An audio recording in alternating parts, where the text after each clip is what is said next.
जय गुरुदेव। आप सभी का आज के सत्र में फिर से स्वागत है। कल पूज्य गुरुदेव ने हम सभी को सद्गुरुधाम लाइव के माध्यम से साधना कराई थी, जिसमें हम अपने आज्ञा चक्र से गुरु पर्वत की ओर और उसके ऊपर यात्रा कर पाए थे और परम गुरु की ऊर्जा को महसूस कर अपने शरीर में प्रवाहित होने के बाद गहरी समाधि के अनुभवों से सराबोर हुए थे। कुछ शिष्य ऐसे हैं जो विभिन्न राज्यों से अपना अनुभव भेजे हैं। मैं आपके सामने कुछ अनुभवों को रखना चाहूँगी, जो ये प्रमाण है कि गुरु शरीर रूप में बेशक हमारे साथ ना हो, स्थूल रूप से हमारे साथ ना हो, लेकिन सूक्ष्म रूप से जैसे ही हम पूज्य गुरुदेव का आवाहन करते हैं, गुरु तत्व का आवाहन करते हैं, तो वह गुरु तत्व प्रकट होकर हमारे अंदर ऊर्जा प्रवाहित करने लग जाता है। सर्वप्रथम अनुभव है निशित श्रीवास्तव जी का, जो उदयपुर से हैं। उन्होंने लिखकर भेजा, पूज्य गुरुदेव के चरणों में बारंबार प्रणाम। मेरे पास ज़्यादा शब्द नहीं हैं, पर कल के साधना के अनुभव में मुझे निर्विकार, निःशब्द, निर्विचार होने का अनुभव महसूस हुआ।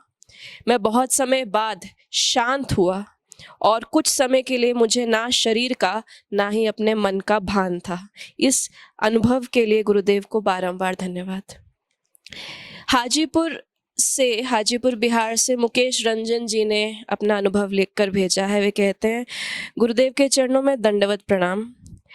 आपने जब साधना में हमको बिठाया तो मैंने अपने आप को एक स्त्री रूप में देखा और गुरुदेव का दायां हाथ मेरे सर पर प्रकाश को प्रवाहित कर मेरे पूरे शरीर में फैला रहा था।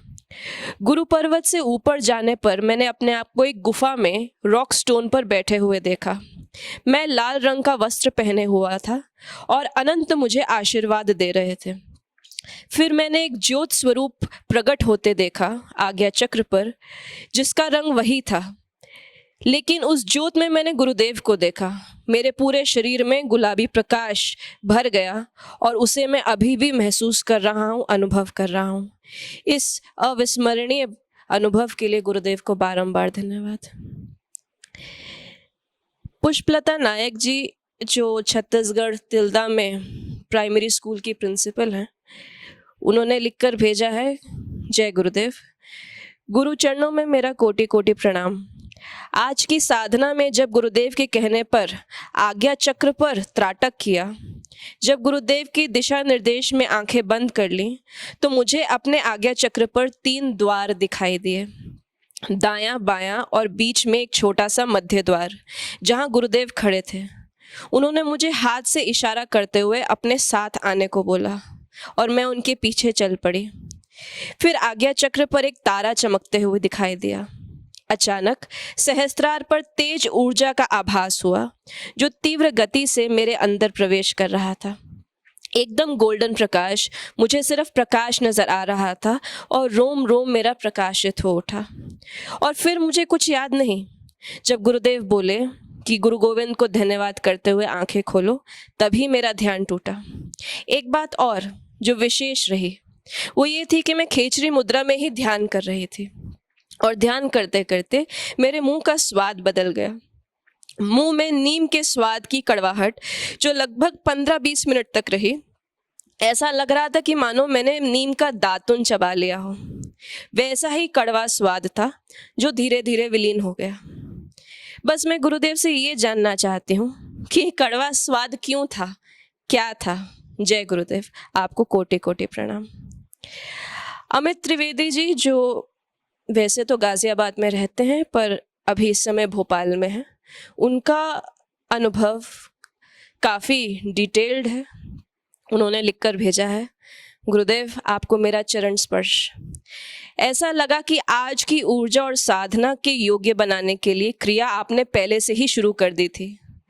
2-3 हफ्ता पहले ध्यान में मैंने महसूस किया कि मेरे सामने कुछ दूरी पर एक ध्यान मग्न शरीर है।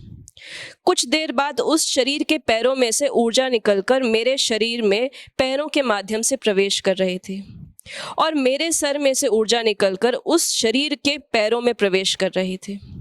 ऐसा कुछ देर तक चलता रहा। फिर दोनों शरीर एक ऊर्जा के गोले में आ गए। धीरे धीरे एक हो गए। इसका मतलब क्या है मैं नहीं जानता।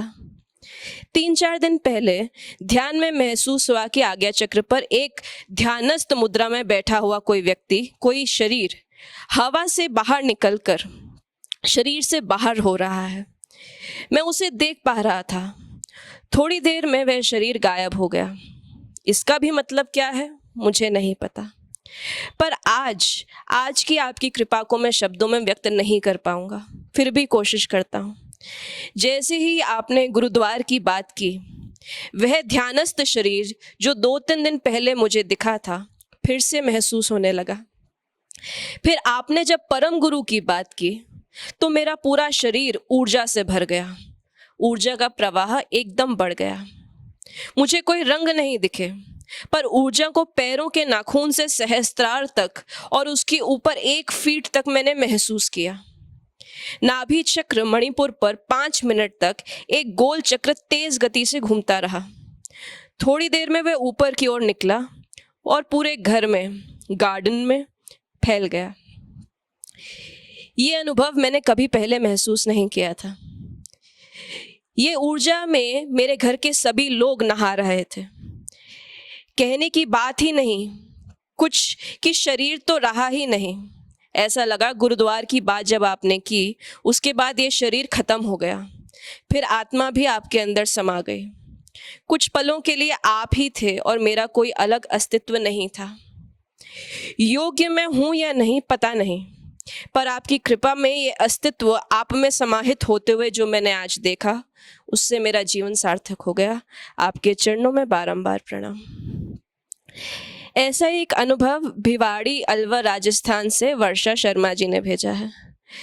उन्होंने लिखा, गुरुदेव मेरे पास ज़्यादा शब्द नहीं है, मुझे बोलना नहीं आता, पर मुझे अनुभव हुआ कि जैसे मेरी चेतना बहुत ही गहराई में जाती जा रही है। उस गहराई से वापस आने की इच्छा नहीं हो रही थी। जब आपने आदेश दिया और नेत्र खोले तो ऐसा लग रहा था कि मैं फिर वापस वहीं लौट जाऊं और इस संसार से निकल जाऊं। यही मेरा अनुभव। सीधी मध्य प्रदेश से भी हमारे एमपी के अध्यक्ष अंशुमान सिंह जी ने लिखकर भेजा है, गुरुदेव आपके चरणों में कोटि कोटि नमन। जैसा जैसा आपने साधना कराई वैसे वैसे मैंने अनुभव किया। मैंने देखा कि वह गोल्डन स्वर्णिम ऊर्जा, गुलाबी ऊर्जा मेरे सर में प्रवेश कर रही है। आंख, नाक, कान, गला, 7 चक्रों को चमचमाती हुई नीचे की ओर बढ़ रही है। गुरुदेव मैंने ये भी अनुभव किया कि आपकी ऊर्जा ने मेरे पूरे परिवार को ट्रांसफॉर्म कर दिया है, बदल दिया है। सभी ऊर्जा से भर गए हैं। मुझे ऐसा अनुभव हुआ कि मेरे अंदर के सभी कष्ट, रोग उस ऊर्जा में जलकर राख हो गए हैं। मैं एकदम स्वस्थ हो गया हूँ। अपने आप को स्वस्थ महसूस कर रहा हूँ और शांत महसूस कर रहा हूँ। ये शांति जो बहुत मुश्किल से मिलती है, आपके चरणों में कल पुनः उसका अनुभव हुआ, इसलिए आपको कोटिशः नमन, बारंबार धन्यवाद। तो ऐसे कुछ अनुभव हैं जो पूज्य गुरुदेव के साथ साधना करने में हमें मिलते हैं। हर व्यक्ति के अनुभव अलग हैं, किसी का अनुभव कम नहीं, किसी का अनुभव ज़्यादा नहीं।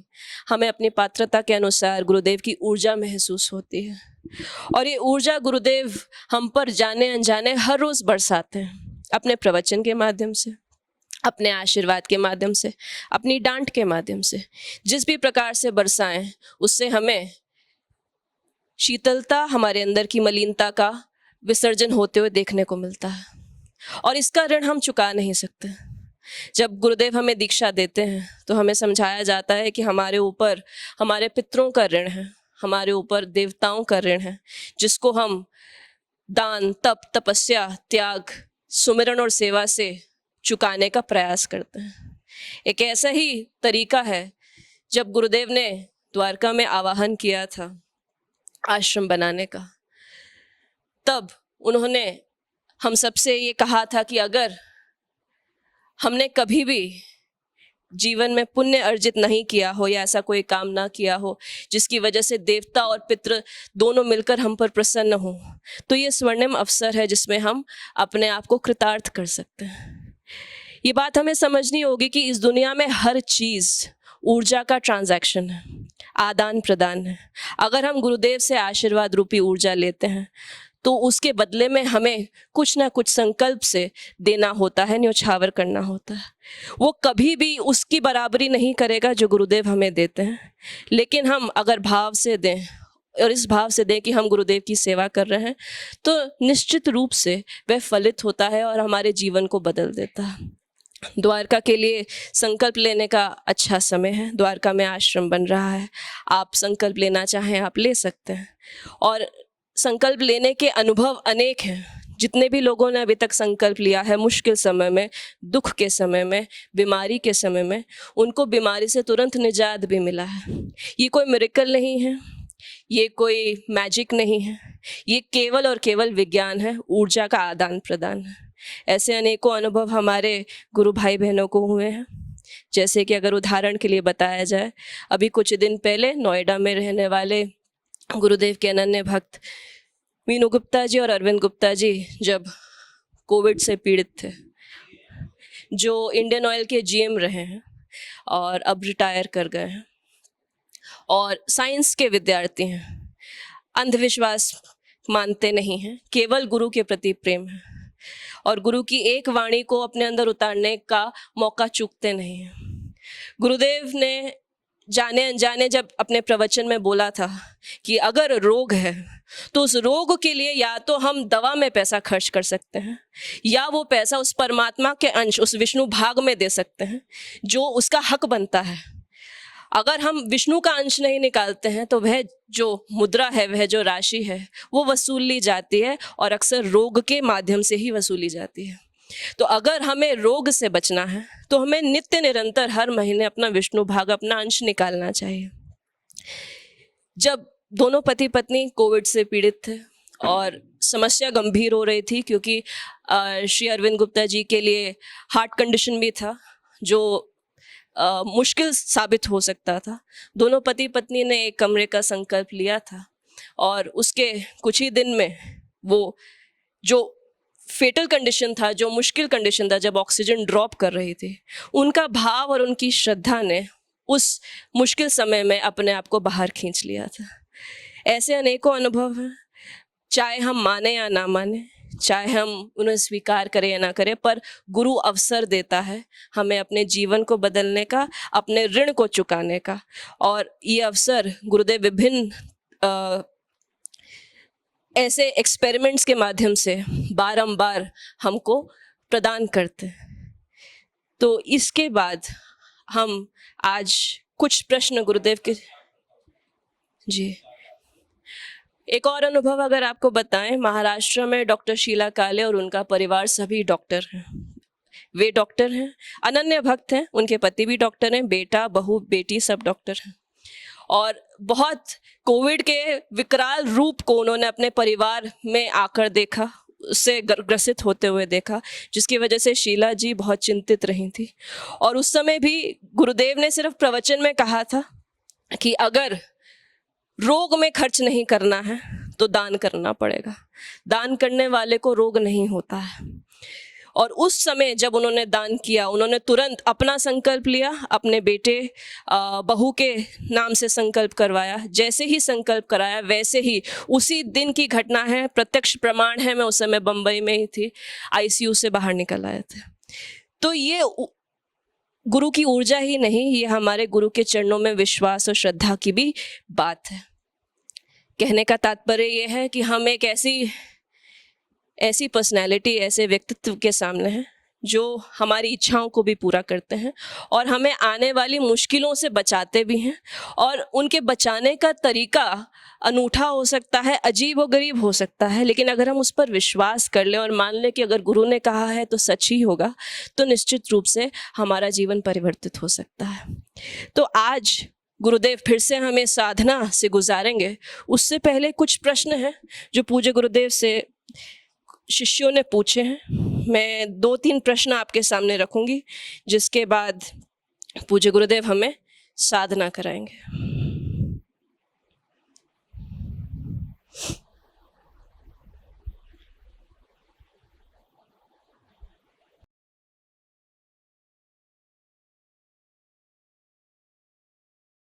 गढ़ से मां अनंतेश्वरी जी का प्रश्न है, जो सन्यासिनी है और छत्तीसगढ़ आश्रम का रखरखाव, कार्यभार और प्रचार प्रसार संभाल रही हैं। उन्होंने पूछा है, गुरुदेव, हम जन्म मरण के चक्कर में पड़े हैं। ये जानते हैं कि समय का सद्गुरु आ गया है, हमें मिल गया है, फिर भी हम उनके चरणों में पूर्णतः समर्पित नहीं हो पाते हैं। हम सर झुका नहीं पाते हैं और अपने ही मन के अनुसार चलते रहते हैं। कृपया इसका निवारण करें, कृपया मार्गदर्शन करें। धन्यवाद। येन चराचरं तत्पदं दर्शितं येन तस्मै श्रीगुरुवे नमः, तस्मै श्रीगुरुवे नमः। प्रिय आत्मन, आज भी आप लोगों का साधना कराना है, कोरोना से बचाव के लिए भी और आपके जीवन में परिवर्तन के लिए भी। अनंतेश्वरी जी का प्रश्न है, यह विचित्र विडंबना है।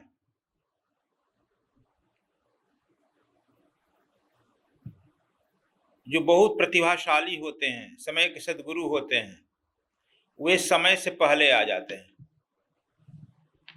इसलिए उनको कोई समझ नहीं पाता है, उनको कोई शिष्य नहीं मिल पाता है।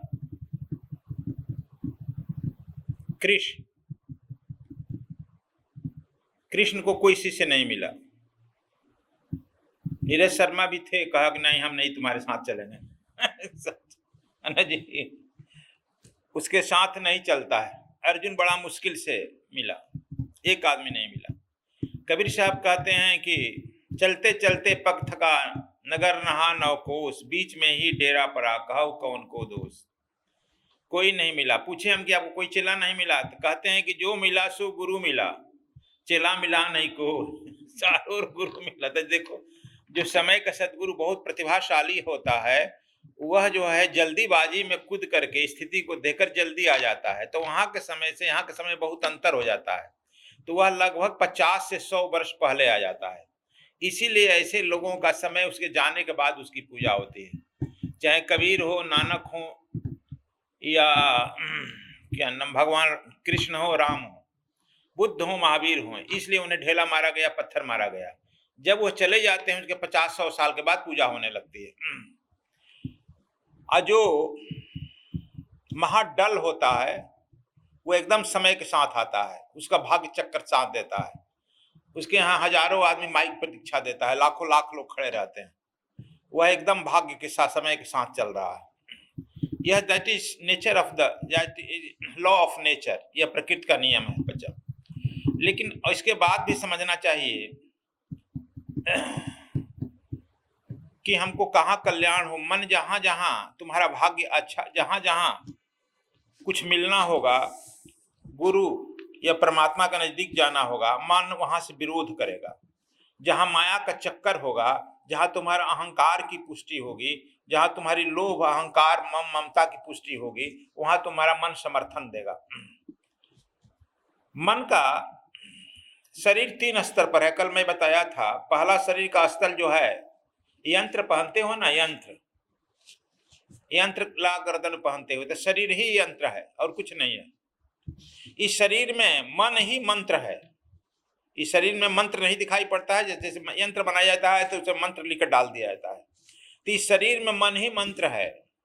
तो ई मन चंचल, ई मन चोर, ई मन शुद्ध ठगहार। मन तो है खूब सुधार ठगहारी में करता है। जहां हमको श्रद्धा करना चाहिए वहां से मन रिएक्ट करता है, जहां हमको विकर्षण करना चाहिए मन वहीं श्रद्धा कर लेता है। मन तो उल्टा चलता है। कबीर साहब इसीलिए कहते हैं, मन का कहा न कीजिए, मन है पक्का दूर, ले डूबी है दरिया में प्राण जाई हैं छुट।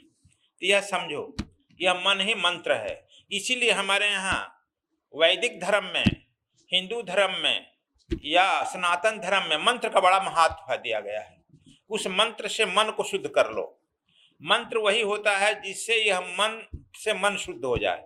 जब मन शुद्ध हो जाएगा तब तुम तंत्र को उपलब्ध हो जाओगे। तो तीसरा तल है तंत्र। तंत्र क्या है? आत्मा। जब तुम उस तंत्र को, आत्मा को उपलब्ध हो जाओगे, तब जो है तुम जो है उस परमानंद में स्थित हो जाओगे, तुम शास्त्रानंद में स्थित हो जाओगे। और हमारे साधना करने कराने का मतलब यही है कि शरीर तल यंत्र, मन तल मंत्र से लेकर के आत्मा के तल तंत्र में उपस्थित कर दे, जहां तुम हरदम के लिए त्वरित हो जाओ, डर जाओ और तुम इस सब से बंधन से मुक्त होकर के आत्मा सच्चिदानंद में मिल जाओ। तो यही है अंत, इसको समझना पड़ेगा। आत्मा तल पर जाकर, मन तल पर तक समझ में नहीं आएगा, मन डगमग डगमग रहता है। शरीर से केवल वासना उत्पन्न होती है, सेक्स उत्पन्न होता है।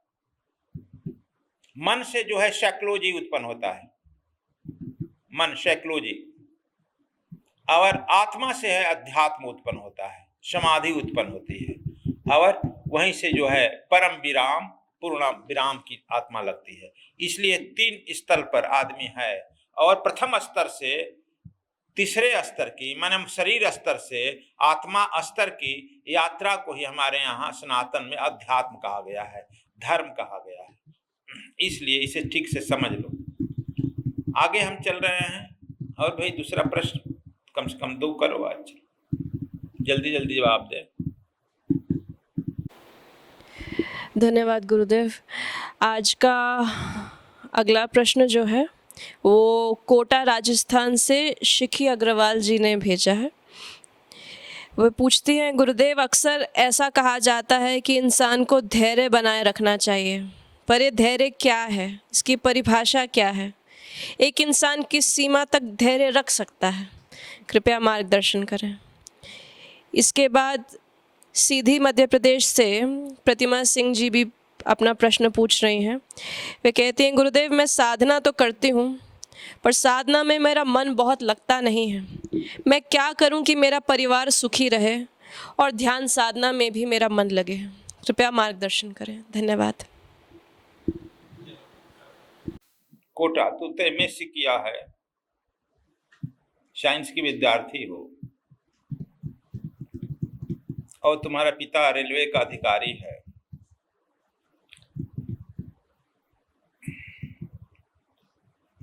धैर्य किसे तुम घबरा रही हो? विषम परिस्थिति में सम रहना ही धैर्य है। धीरज धर्म मित्र और नारी, आपत काल परीक्षे चारी। अब तू धैर्य की सीमा कैसे लगा लिया कि धैर्य हम की कितना सीमा है, कहाँ सीमा है?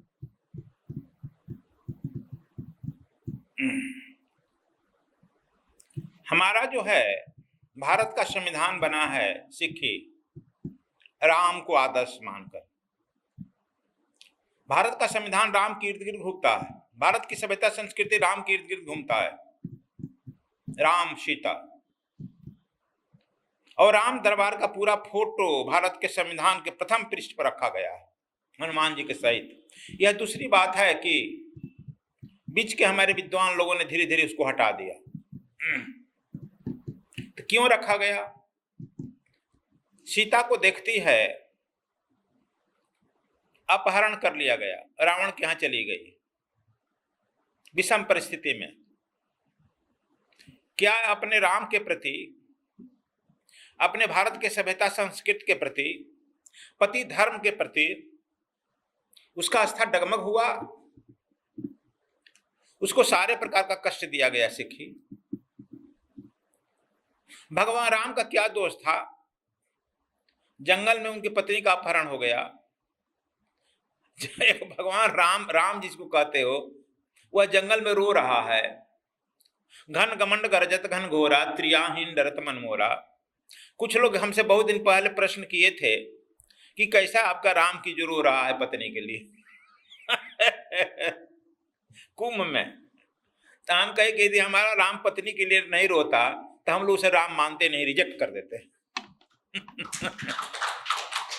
यह राम का आदर्श है कि अपने पत्नी के लिए बहुत प्रेम कर रहा है, सुपनेखिया के लिए नहीं। सुपनेखिया तो आगे नाक कटा जाएगा इसलिए राम का आदर्श है।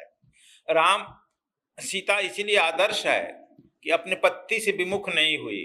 इसीलिए हम लोग सीता को जगदम्बा कहते हैं। घर घर सीता का फोटो होता है, राम का फोटो होता है।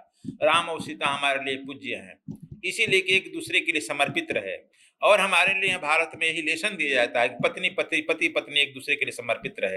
एक दूसरे में ही एक शक्ति का, पति परमात्मा का रूप देखो, एक दूसरे को अपने चाल चिंतन से आगे बढ़ाओ, और भारत की यही निधि है। और इसी के चलते इन्हीं लोगों को धैर्य देख लो, काम चल जाएगा। क्योंकि हमारे पूर्वज भी हैं, हमारे आदर्श भी हैं, हमारे भगवान भी हैं। तो इसलिए देखो भारत क्या कहेगा धैर्य की परिभाषा। हरिश्चंद्र को जो है सत्य के लिए श्मशान घाट पर बिक जाना पड़ा। अब धैर्य की सीमा क्या है? देख रहे हैं कि अपने पत्नी, अपने पुत्र के लिए, कफन के लिए अपने पत्नी का साड़ी फाड़ करके दान देना पड़ा। लेकिन सत्य हरिश्चंद्र नहीं डोला है। इसलिए भारत का आदर्श है, और भारत का जो है धन धैर्य ही है। जब आदमी विपरीत परिस्थिति आ जाता है तब उसी समय धीरज, धैर्य, मित्र और नारी की परीक्षा होती है। और उस परीक्षा में जब उत्तीर्ण हो जाता है, नारी यदि उत्तीर्ण हो जाती है तो जगदम्बा हो जाती है, उसकी पूजा होने लगती है। यदि पुरुष जो है इसमें सफल हो जाता है, वह देवता हो जाता है, राम हो जाता है, कृष्ण हो जाता है, बुद्ध हो जाता है, महावीर हो जाता है, उसकी भी पूजा होने लगती है। इसीलिए इस धैर्य को सीमा नहीं आंकनी चाहिए, अपने मजबूती से, शाकत से सामना करना चाहिए। धन्यवाद सिखी। प्रतिमा भी तो तुम्हारे यहाँ सिद्धि से लौटे हैं।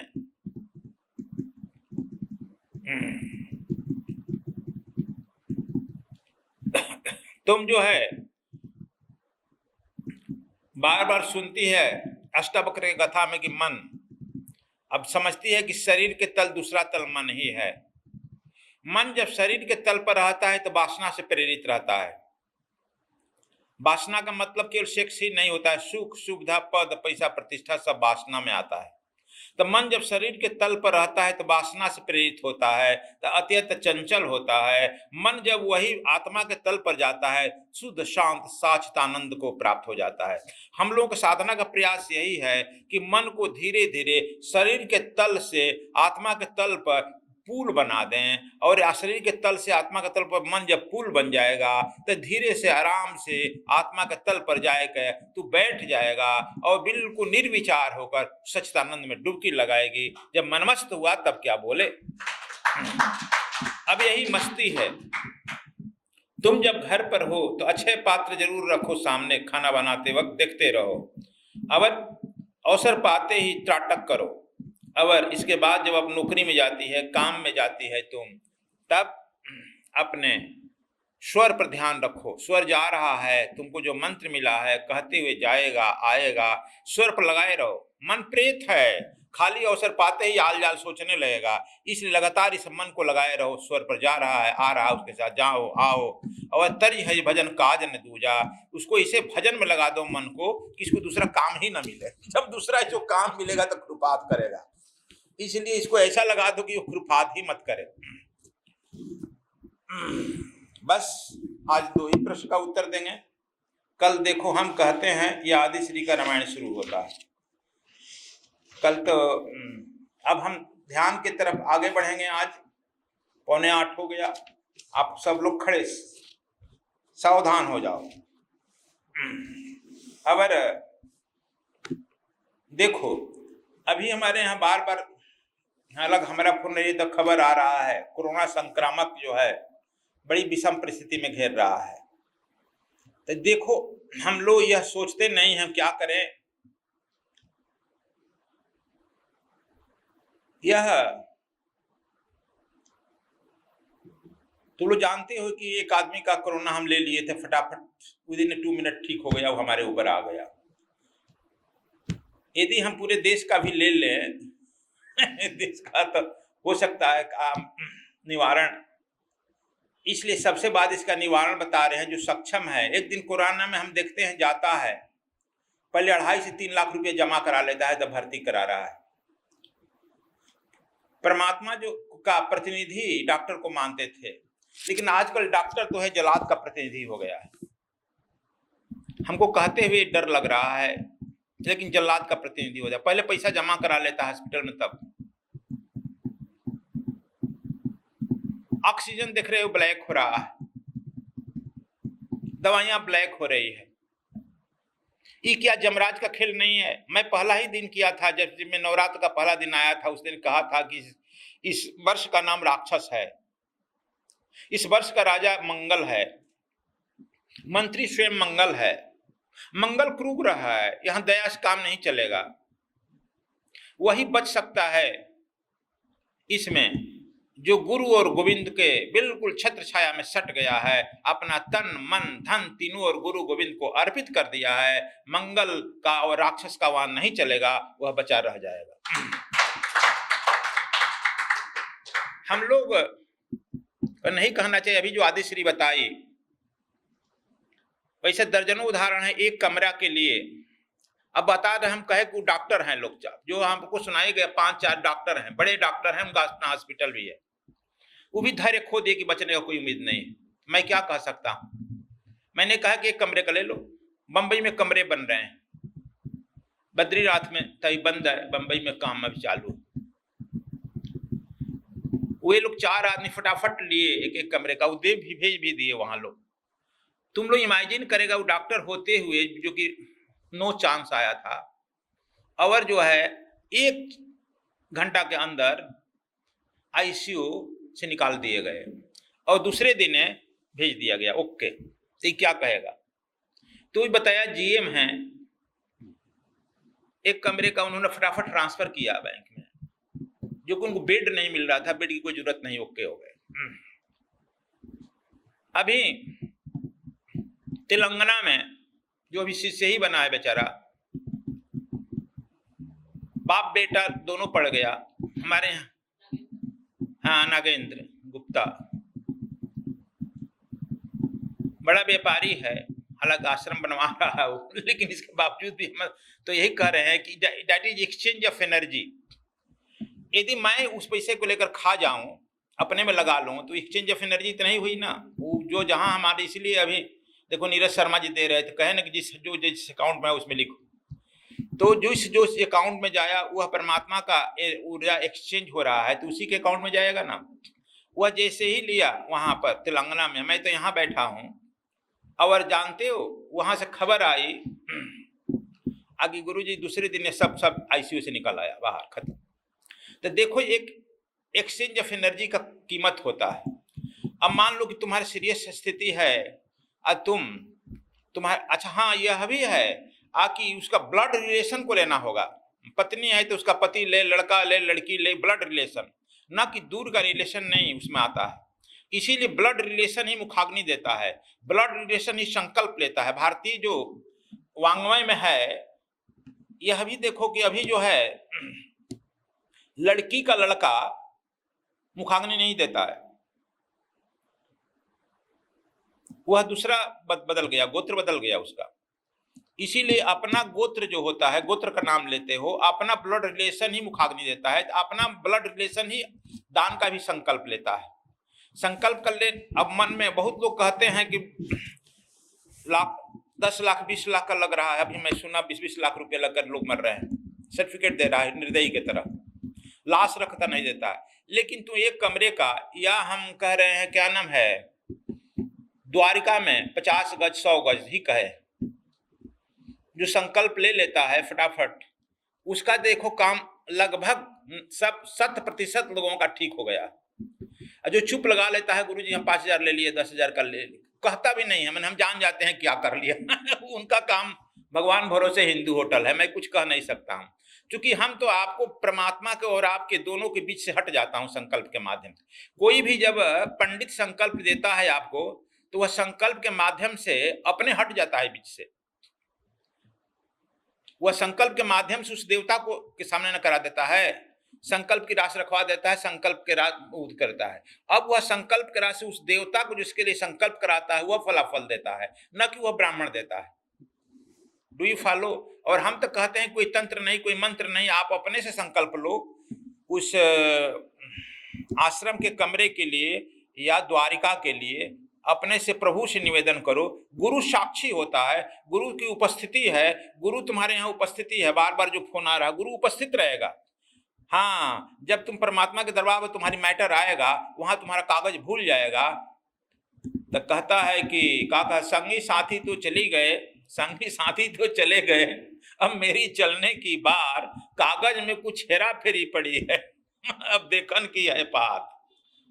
सब संगी साथी हमारे भी चले जा रहे हैं भाई चलने पर।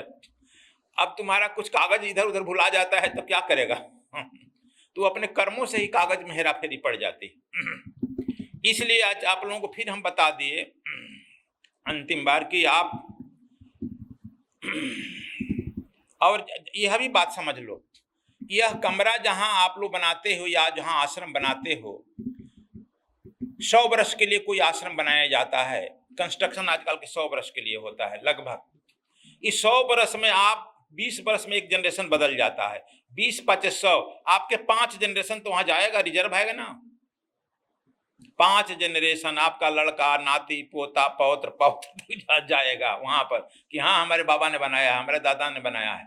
यह कितना एक पुण्य गांव में तुम्हारा रजिस्टर्ड हो रहा है, और वहां जो जलाद के यहाँ आप लोग दे रहा है वह तो कोई रजिस्टर्ड नहीं है, कोई पूछना नहीं है। तो चलो ये हम आपको बता दिए आपकी मन की भावना। कहन सुनन को है नहीं समझन की है बात, दुल्हा दुल्हन मिल गई फीकी बड़ी बारात। वो आज हम वही आपको मिलाने जा रहे हैं। आत्मा रूपी दुल्हन परमात्मा रूपी दुल्हा से जब मिल जाती है तब हमारे शरीर के अंदर जो बारात है, कौन बारात है? काम क्रोध मद मोह लोभ अहंकार, ये सब बारात है ना। 5 ज्ञान इंद्रिय 5 गर्म इंद्रिय, ये सब बारात है ना। सब जो अपने तरफ अहंकार करेगा मैं बड़ा मैं बड़ा मैं बड़ा, जैसे ही आत्मा रूपी दुल्हन परमात्मा रूपी दुल्हा से मिल जाती है सारे बरतिया जो है फिक्का पड़ जाते हैं।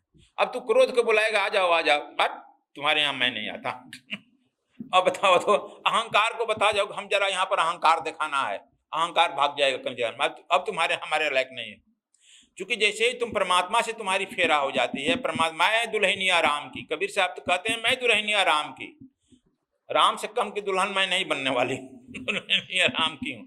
अब जैसे ही तुम्हारी राम से फेरा हो जाएगा, राम से शादी होगा, राम में तुम मर्ज कर जाएगा, काम क्रोध मद मोह लोभ अहंकार या 5 कर्म इंद्रिय 5 ज्ञान इंद्रियां सब स्वयं शिथिल हो जाएगी। तुम्हारे यहाँ अब नहीं जाने जा रही है, जिधर तुम देखेगा वही तुम्हारे काम जो है हाथ जोड़कर खड़े रहेंगे और तुम्हारे आदेश का प्रतिपालन करेंगे। इसलिए अब हम कहें अब तू सुनो, यह सुने कहन सुनन की है नहीं समझन की है बात। अब तुम तैयार हो जाओ, खटक मेरे साथ चलो, तुम्हारी अब शादी करावें फटाफट लेकिन शादी के लिए पंडित दक्षिणा ले रहा है, लेकिन इसमें हम दक्षिणा नहीं मांगे हैं। हमारा इस जो है दक्षिणा शादी कराने के बाद क्या है, जब दुल्हा दुल्हन मिल जाती है तुम लोग और लोगों का भी शादी कराओ, और लोगों को भी यह बताओ, अपने घर में पत्नी को बताओ, लड़का को बताओ, परिवार को बताओ, पड़ोसी को बताओ, स्कूल में जाओ, कॉलेज में जाओ, सब लोगों को जाओ। इस भावना से मैं बता रहा हूं।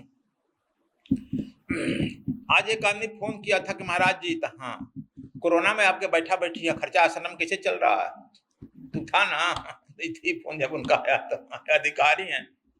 हम कहें कि भगवान भरोसे हिंदू होटल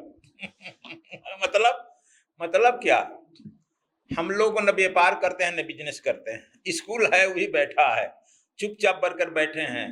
अब जिसके भरोसे बैठे हैं, राम भरोसे बैठ के सबका मजरा ले। अब राम के भरोसे बैठे हैं, कहीं से कोई आकर दे जाता है उसको भी धन्यवाद, नहीं देता उसको भी धन्यवाद अब जब राम ही के भरोसे है तब फिर क्या चिंता है, उसको चिंता होनी चाहिए ना। जिसका चिंता उसको हमने लौटा दिया, कह अच्छा यही बात है, हमने हाँ यही बात भैया। तो देखो अब हम चल रहे हैं, सुन लो अब ध्यान से।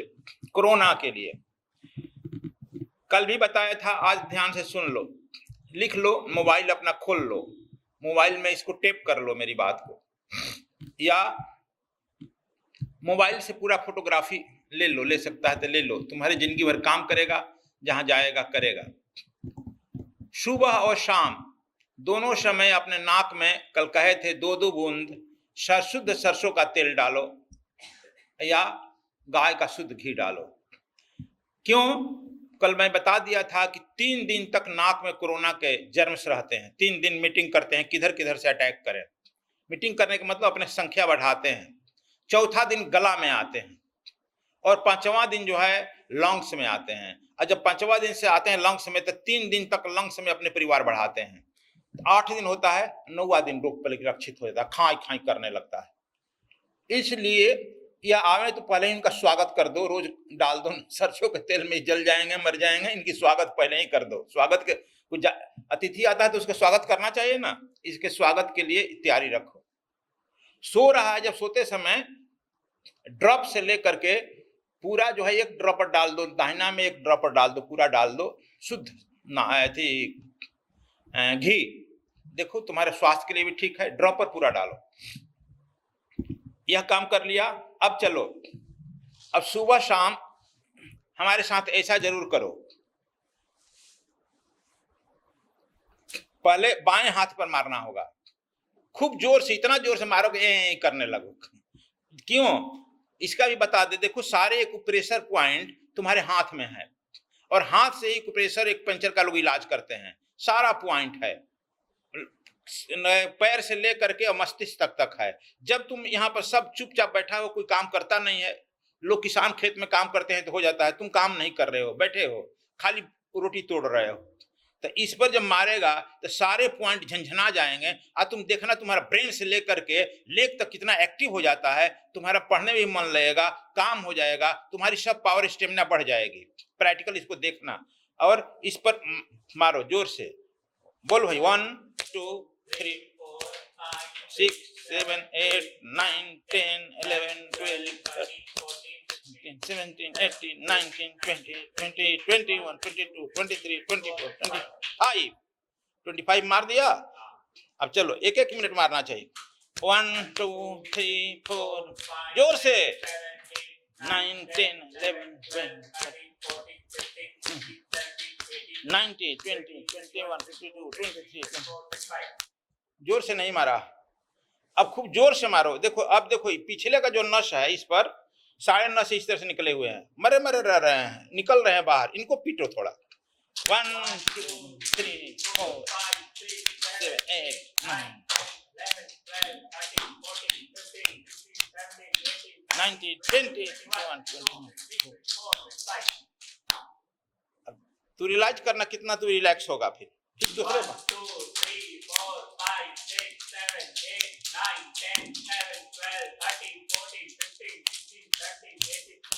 21 22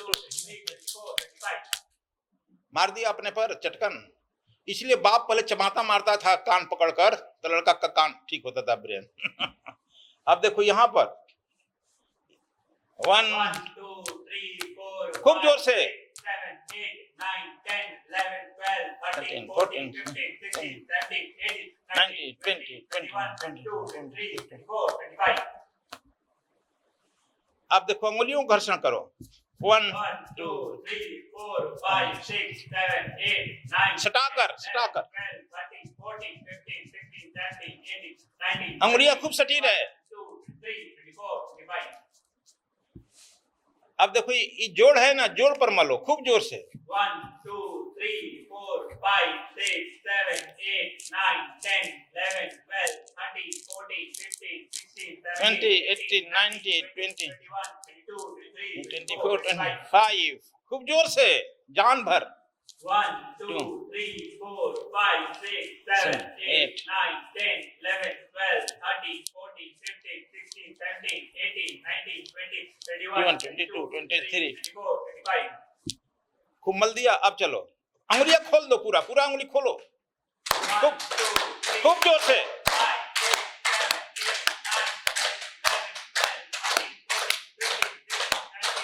जोर से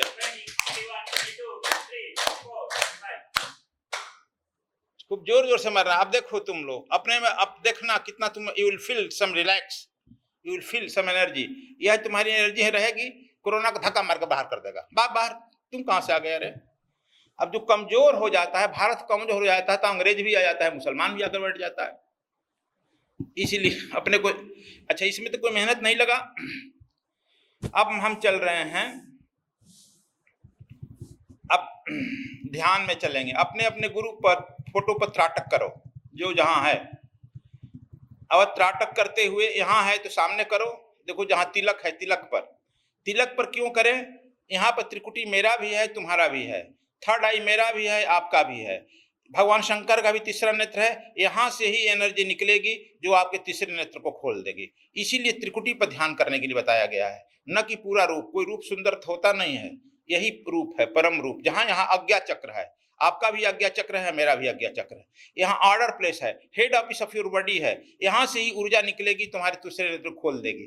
इसलिए अपने फोटो पर त्राटक करो और मन ही मन बोलो, अखंड मंडलाकारम व्याप्तम येन चराचरम तत्पदम दर्शितम येन तस्मै श्री गुरुवे नमः। बस 2 मिनट बिना कुछ बोले, बिना आंख झपकाए त्राटक।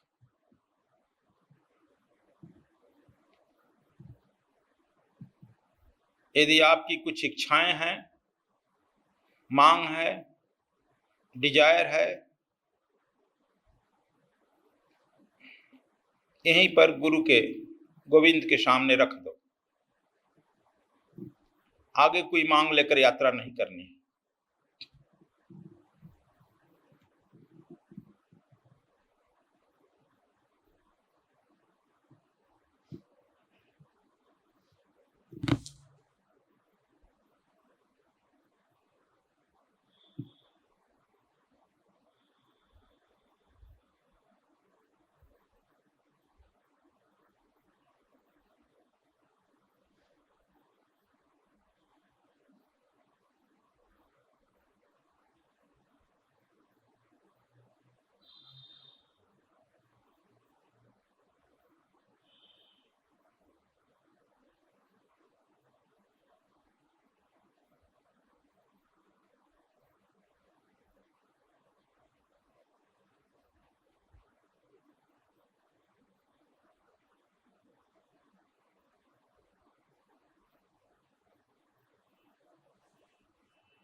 अब आंखें बंद कर लीजिए, अपने त्रिकुटी पर देखिए। अब गुरु की त्रिकुटी से अपने त्रिकुटी पर देखिए,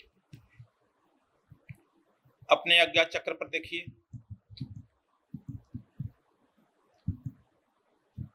त्रिकुटी संगम झलकत हीरा चरण चित्र कबीरा। एक हीरा की तरह झलक रहा है, एक तारा की तरह प्रकाश झलक रहा है।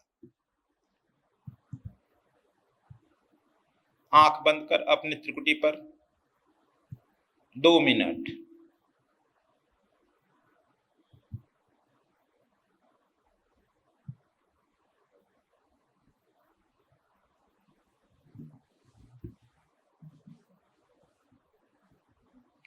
Two minutes.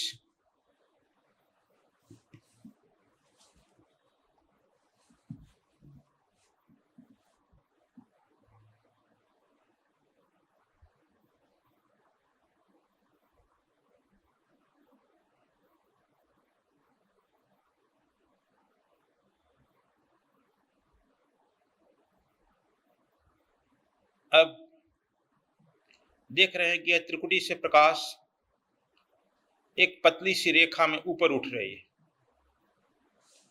ठीक इसके 2 अंगुल ऊपर, 2 अंगुल ऊपर गुरु पर्वत है। जो बाहर गुरु का ध्यान आपने किया, वह गुरु सूक्ष्म रूप से अंदर बैठा है। इसको उपनिषद कुटस्थ पर्वत कहता है, भक्त लोग गुरु पर्वत कहते हैं।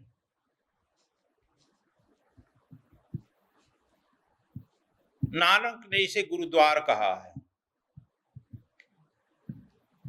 जब यह प्रकाश पहुंचती है, गुरु प्रसन्न हो जाता है कि आप में पात्रता है।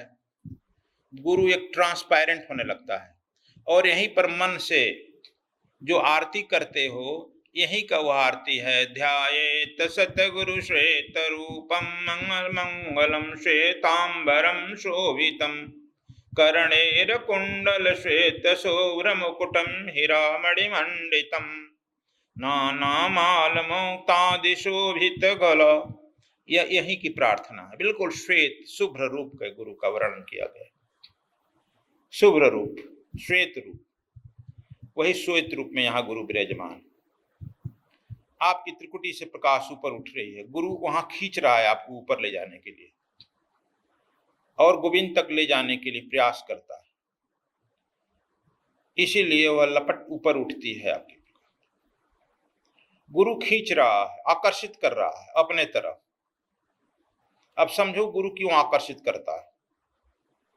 आपने मन से, वाणी से, वचन से, कर्म से खींच रहा है आपको। जब आप वहां गुरु पर्वत पर गुरु के नजदीक पहुंचते हो, साष्टांग दंडवत करते हो, तो गुरु द्वार बन जाता है। स्फटिक प्रकाश स्थायी स्फटिक की तरह द्वार बन गया। और गोविंद आपसे मिलना चाहता है। बूंद समाना समुद्र में अब कतहेरी जा। यही बूंद रूपी आत्मा समुद्र रूपी गोविंद में मिल रही है। कबीर साहब की वाणी यहां समझ में आ रही है। बूंद समुन्नी समुद्र में अब कतहेरी जा, हे रथ हे सके अब कतहेरी।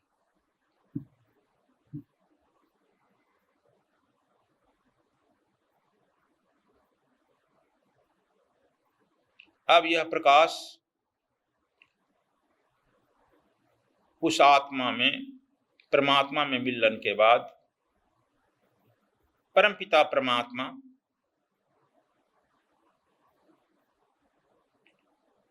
परम गुरु आपके सहस्त्रार के ऊपर चमक रहा है, जो पूरे संपूर्ण सृष्टि का नियंता है। वह कह रहा है कि you are only son of almighty God. तुम इकलौता मेरे पुत्र हो, मेरे प्यारे हो, लाडले हो।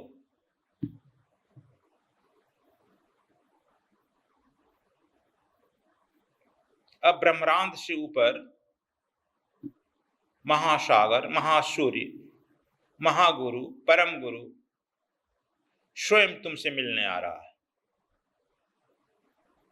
इसी को कबीर साहब ने कहे कि समुद्र समाना बूंद में अब कितहेरी जा। वह महासमुद्र भी तुमसे मिल लिया।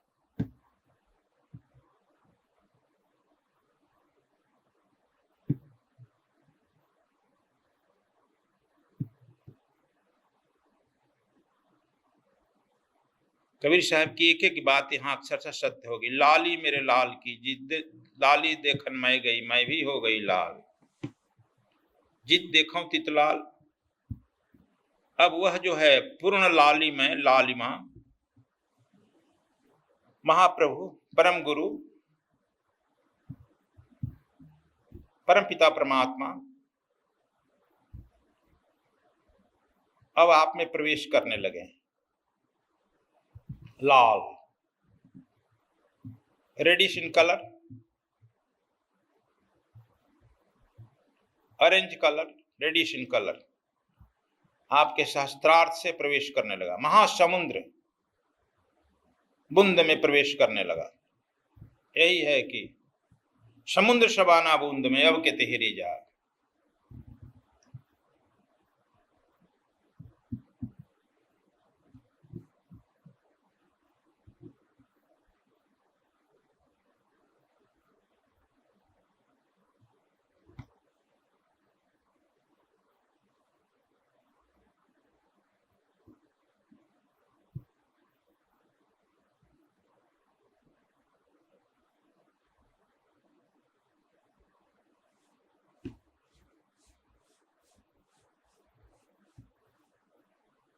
अब आपका वह रेडिशन प्रकाश, लाल रंग का प्रकाश स्फटिक अद्भुत चिन्ह में आपके पूरे सिर में फैल गया, ललाट में, कान में, आंख में, नाक, जिह्वा, मुंह में फैल गया, गर्दन तक आ गया।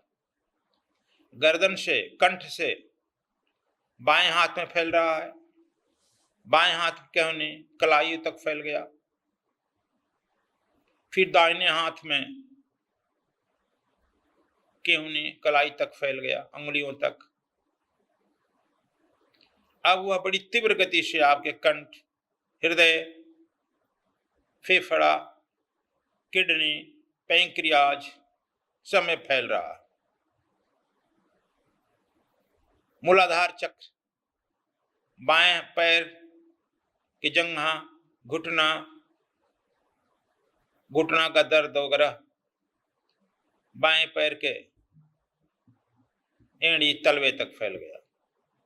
उसी तरह से दाहिने पैर के जंघा और घुटना एड़ी तलवे तक फैल गया। आपके नख से सिख तक उस परम प्रभु का लाल रंग का प्रकाश फैल गया, जिसमें जितने जर्म्स हैं, जितने वायरस हैं, उसके तेज से ही जलकर खाक हो गए।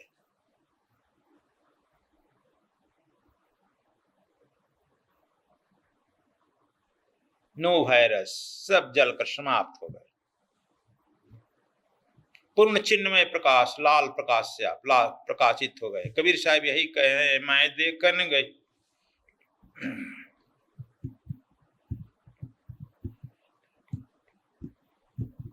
लाली मेरे लाल की, मैं देखन गई मैं भी हो गई लाल, जित देखूं तित लाल। मैं अपने प्रभु को तो देखन गई, आप भी देखने के लिए गया, लेकिन पूर्ण प्रभु आप में उतर आया। अब जिधर देख रहे उधर लाल, मतलब यही लाल है, आपके पूर्ण शरीर में लाली वह फैल गई। लाली मेरे लाल की, जित देखो तित लाल। कोई रोग नहीं, कोई दुख नहीं, कोई कष्ट नहीं। आप अहोभाव से भरे हो, आनंद से भरे हो।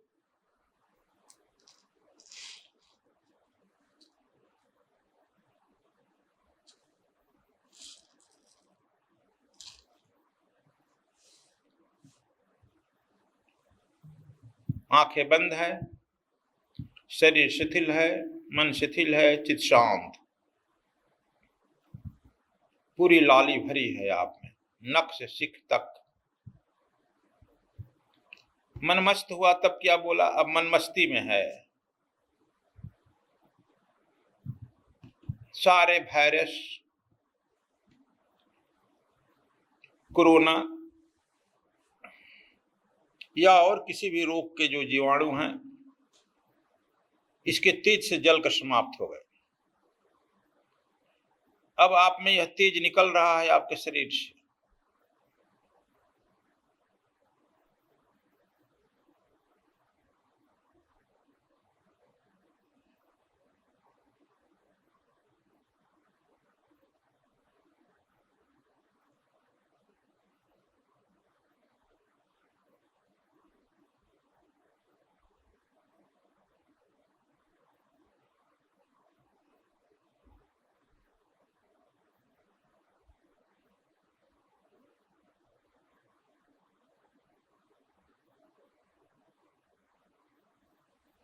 धीरे धीरे इमेजिन करो, यह तेज आपके शरीर से निकल रहा है, आपके परिवार में फैल रहा है। जो लड़के आपके कहना नहीं मानते हैं, आपकी उस तेज से वह आपके लड़का आपका अनुगामी बन रहा है। वह तेज आपके लड़के में फैल रहा है, पत्नी में फैल रहा है, पुत्री में फैल रहा है। सब मेरे लाल की, जित देखो तित लाल। परिवार के सभी सदस्य लाल हो गए।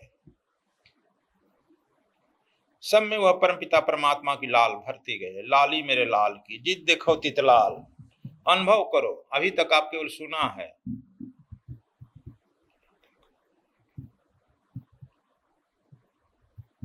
लाली देखन मैं गई, मैं भी हो गई लाल।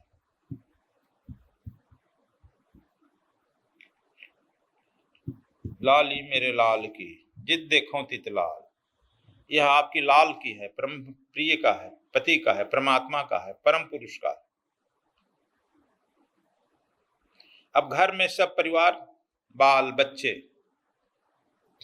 यदि बूढ़े पिता हैं, माता हैं, दादा हैं, दादी हैं, सब परिवार में उस लाली से फैल गया। घर का जो है कोना कोना जो है इस लाली से फैल गया। आप अहोभाव से भरो।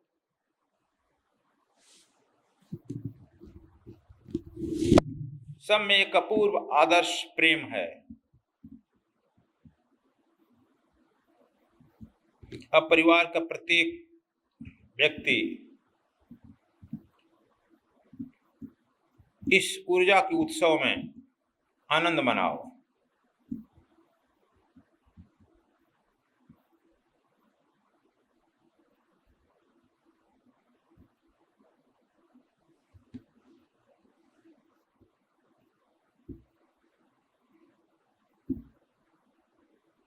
जीवन में प्रथम बार इस अपने परम प्रभु की ऊर्जा में, लाली में, घर का प्रत्येक सदस्य के साथ अहोभाव से भरा हुआ है, मंगल भावना से भरा हुआ है, मंगल उत्सव मना रहा है, आनंद मना रहा है। आपके सामने कोई रोग आने का प्रश्न नहीं, कोई दुख आने का प्रश्न नहीं, कोई कष्ट आने का प्रश्न नहीं। अहोभाव उत्सव, असल में यही उत्सव है, यही होली है। कृष्ण का यही होली है वृंदावन का।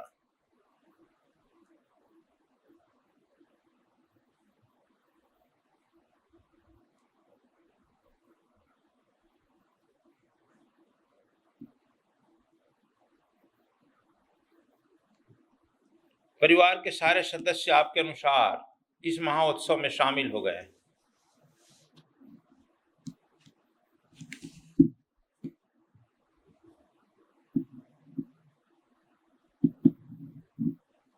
अब सकारात्मक रूप से गुरु और गोविंद के प्रति अहोभाव से भरो कि आपकी कृपा से हमारा पूरा परिवार इस ऊर्जा से भर गया है, लाली अपने लाल की लाली से मिल गया है।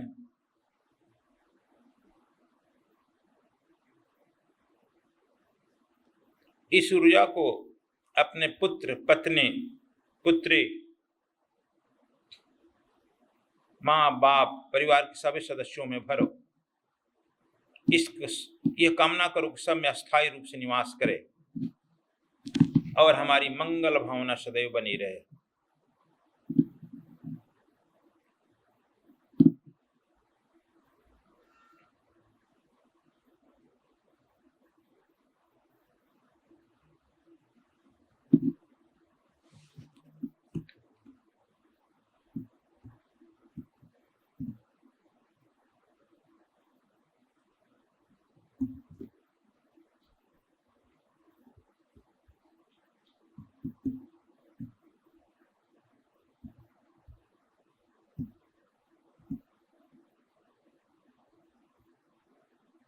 बंदो गुरुपद नख मणिगण ज्योति, सुमिरत दिव्य दृष्टि ही होती।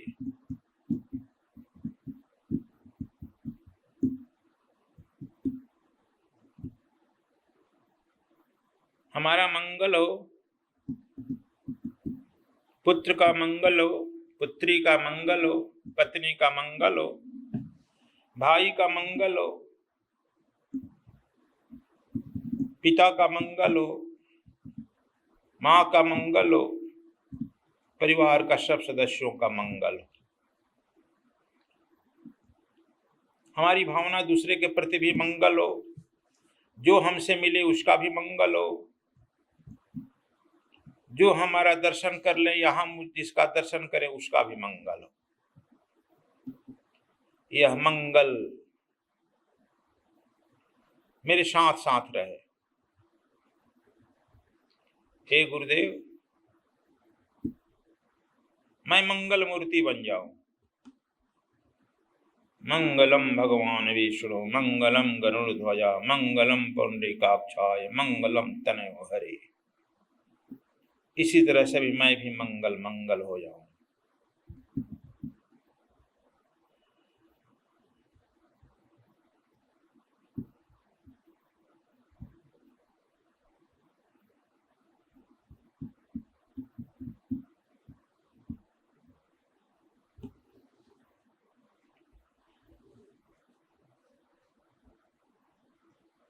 आप अब मंगल मूर्ति हो गए।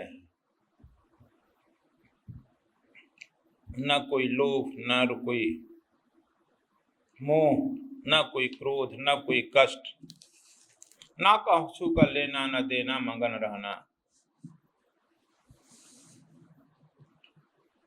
आप मगन हो मंगल।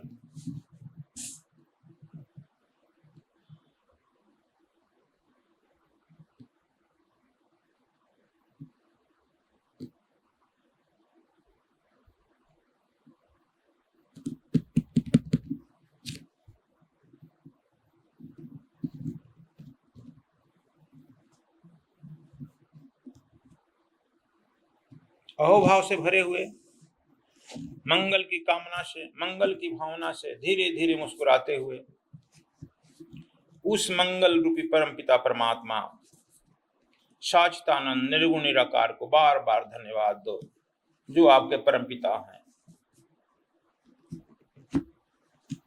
उसके साकार रूप गुरु को बार बार नमस्कार करो। So many thanks to Almighty God, so many namaskar to your Guru.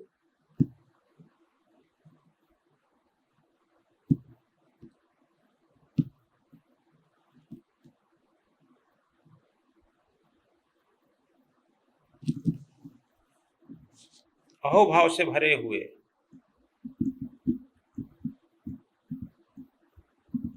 पूर्ण मुस्कुराते हुए परमात्मा को धन्यवाद देते हुए, गुरु को नमस्कार करते हुए, मंगल की मूर्ति के तरह मंगल की भावना से स्माइलिंग फेस, धीरे धीरे आंख खोलो। इस भावना से खोलो कि जिधर मैं देखूं उधर मंगल ही मंगल हो, मैं भी मंगल, जिधर देखूं उधर भी मंगल, सर्वत्र मंगल मंगल मंगल। मंगलम भगवान विष्णु, मंगलम गरुड़ध्वजा, मंगलम पुंडरीकाक्षाय, मंगलम तनयो हरि। अब समझ गया होगा ऋषि का यह वचन मंगल मंगल क्यों कहा गया।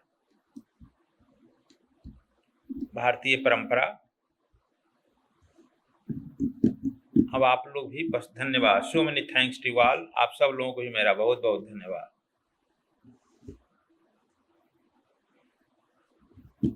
अब आप लोग इसको